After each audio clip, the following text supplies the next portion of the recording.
It's acidic. So that's where they go into. They go into the acidic places that create life.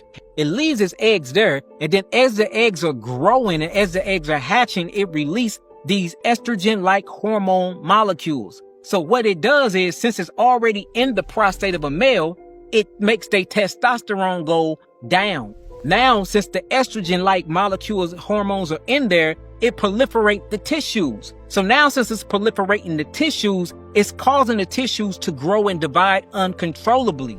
Guess what they call this? Prostate cancer. So did the prostate cancer come out of nowhere, or did it come from the actual eggs of schistosoma? Same thing when you're looking at ovarian cancer. And another thing that causes ovarian cancer is HPV. And then HPV can literally turn into cervical cancer. So we talking about worms here. We talking about parasitics here that can actually cause long-term damage in what we will call diseases like cancer, which is nothing but the body wrapping its fibrous tissue around these eggs and around these parasites for it can save the rest of the body. But the parasite thinking, damn, I got me a whole new home now. I can evade the immune system now, because that's what tumors do. You see that? I ain't got to worry about other parasites coming and killing me and eating me because I'm in this fibrous tissue hidden away from the world. I got somewhere where I can lay my eggs at. That's cool. And then when you start talking about tumors, in order for a tumor to go through something called angiogenesis and borrow new blood supply, it needs iron.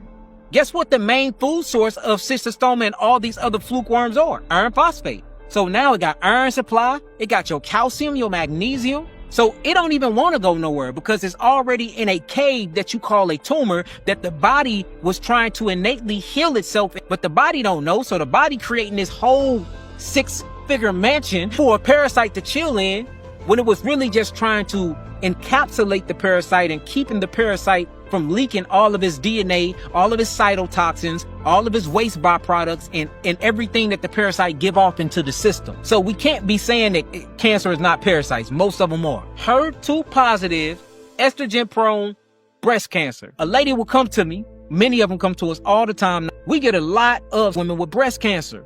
We put them on all of these therapies. You put them on the herbs, and then you get the tumor to go down, but then the cancer come back higher because the estrogen never left. Then the moment that you put them on a parasite cleanse, guess what? The estrogen leave. Now the tumor completely gone and the cancer don't come back. So now what's really going on here? How are we getting rid of the estrogen? By killing the parasites. Is it the parasites that's in the breast inside the tumor that's creating these estrogen-like molecules that's causing HER2 positive estrogen levels to drive the tumor, to proliferate the tumor inside the breast? Like, it's coming to a point where we gotta call a spade, y'all. Like, straight up, we gotta call a spade a spade. Most of these cancers are misdiagnosed cancers. They are parasites. It's another parasite called histolytica. Histolytica parasite. It lives in the hepatic bile ducts. And then it eats all of your iron and it creates a feedback loop inside of the liver. The iron can't make it out of the liver because the hepatic duct is blocked off. So the iron just sits in the liver. So then you get fatty liver disease because the liver starts creating adipose tissues to hold the iron on top of the liver. Now, since the iron is on top of the liver, iron rust, it goes through something called oxidation. So now you have these ROSs, reactive oxidative species, on top of the actual liver, rusting the hell out of the liver. It rusts the liver. The fat come and heal, and cholesterol and triglycerides heal the liver. It rusts the liver again. The cholesterol come heal the liver again. It goes back and forth till the liver start creating what you will call scar tissues.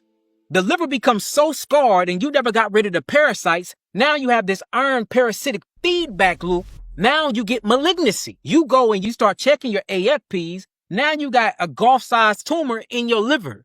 You never once thought about the parasite. You automatically think about chemotherapy, radiation, things to get rid of the cancer, but you never ask yourself what fueled the cancer in the first place. These damn interdimensional beings that's in your body, utilizing you for all of your natural resources. So now you got stage 4 liver cancer, and all you have to do is deworm yourself. All you have to do is make sure that you bring copper in to metabolically pull ceruloplasmin, which is a protein that mobilizes actual copper, and it pulls iron out of the liver. Pulls it out of the liver, and then boom. Your stage 4 cancer go from stage 4 to stage 1 in a few months. And we're not sitting here I'm not just saying this. I'm talking about straight clinical trials. I mean, prove it. But we going after the wrong things. And that's why we have to change our perspective on disease.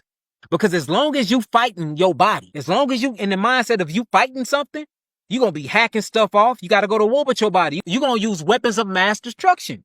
What is the number one weapon of mass destruction when it comes to the allopathic community?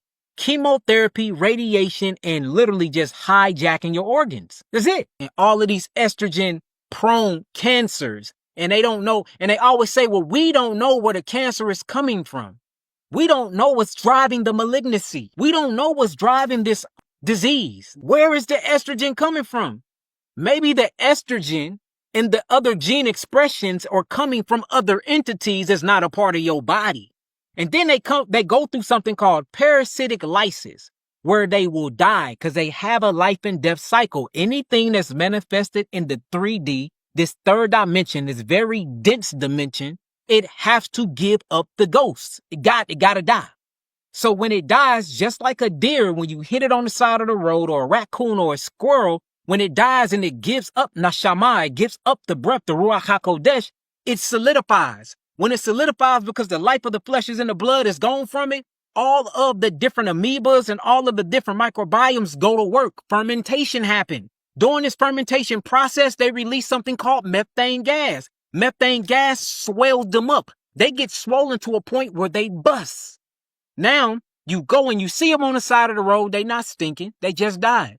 You see them 5 days later. They big, they swelling, and their guts is hanging out. And guess what you see? You seeing worms. You seeing maggots. You seeing all these living entities to help break down this entity and bring it back to the dust. We came from ashes and dust, and we going back to ashes and dust. It's just what it is when it comes to this third dimensional flesh that I call a meat suit. The same thing happened when these entities die inside of your body.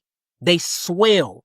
They get full of methane gas, and they go through something called parasitic lysis. So when they in your body, they projectile all of their genes, all of their DNA sequences, all of their poop, all of their pee, all of their enzymes, all of their metabolic waste, all their metabolites, all their cytotoxins, all their cytosomes, all of that go into your system. So once it get in your system, what happens is the body is full of all this DNA that don't belong to you. A immune response happen. See that natural killer cells is coming. NK cells coming, T cells coming, macrophages coming. They trying to go engulf and eat things, take it to what you would call the lymph nodes to disintegrate it down, for you can urinate these things out or get rid of it through defecation. So what it's going to do is going to tag them. So now the innate immune system, or what I'm going to call the great lymphatic defense system, go through the body and start tagging it. Antigen markers, antigen markers, antigen markers. Now, since the body is on high alert, oh, I need to detox. So the body is going to start forming and trying to encapsulize those different things. So when it encapsulizes it, it put a fiber mesh around it.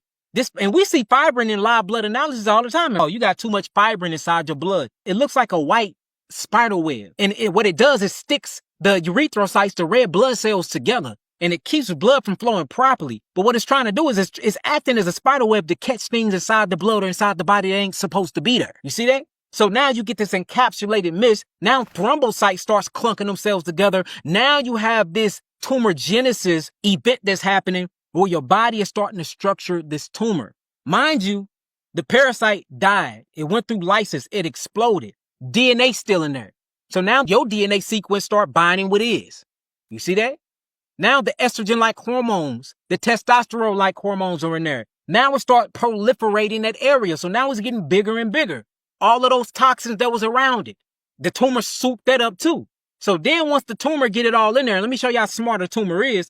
The tumor will start borrowing all of the electron-doning chemicals, the electron-doning chemistry. It's going to get iron because iron is an electron donor. It's going to get calcium because calcium is an electron donor. It's actually a buffering agent. It's going to suffer off sodium bicarbonate because that's the electron donor. That's alkalinity. So when you start looking inside the tumor, the center of it be full of acidic waste. So we're going to just put acid right here. Full of acidic waste. But around the tumor, it's full of alkalinity. I'm just going to put ALK. It be all alkaline agents around it. So a tumor is fully protected. A tumor on the inside have all the neutrophils, all the basophils, and then it goes through something called immune privilege. A tumor does.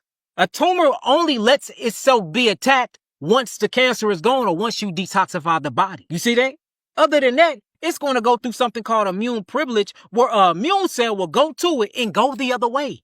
Or it'll go in it and go inside of it and go to the actual membrane of the tumor to help protect all of these acidic agents from leaking out of the tumor. But guess what be in the middle, hovering inside this acid part? Worms, laying eggs, defecation. Imagine you going to the doctor with symptomologies, right?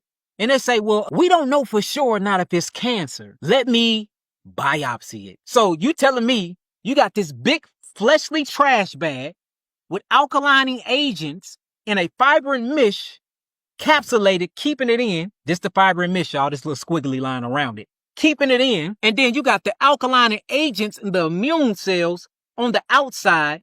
And it is basically keeping the acids prisoner in the core of the tumor. And what they want to do is they want to come scrape pieces off of it.